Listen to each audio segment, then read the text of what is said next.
DRPS2. Kapuso namin, opo, pinapaalala po namin sa inyo, ingatan po natin yung ating katawan. Kayo man ay ano ang edad, bata o kaya naman ay nasa hustong edad o yung tinatawag natin na adult. Iba ho ang panahon ngayon eh. Talaga hong pamisan matindi ang init. Maya-maya, babagsak naman ang matinding ulan. Yan, at may habagat. May bagyo pa tayo. Baka akala nyo may bagyo tayo. Yun o. At yung ganyang klase po ng panahon, nakaka-apekto po yan sa ating katawan. Kaya kailangan malakas po ang ating immune system. Paano po natin gagawin yan?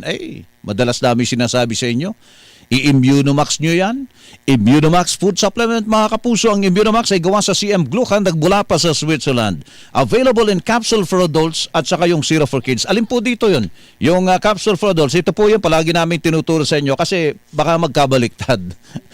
Although itatanong nyo yan sa inyong pharmacy, maigi nang alam nyo ang itsura. Ito po yun, puti na maliit na pakete at saka asul na maliit na pakete. Pang-adult yan.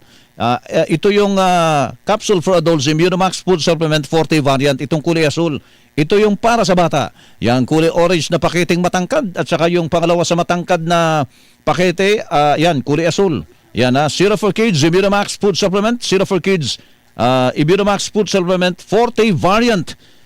For kids po yan, mula po sa aming studio, kahit nasan pa kayo sa mga sandali ito mga kapuso, yan po ang magandang balitang hatid po sa inyo ng Immunomax. Mahalagang paalala, ang Immunomax at Immunomax Forte hindi po gamot at hindi dapat gamitin panggamot sa anumang uri ng sakit.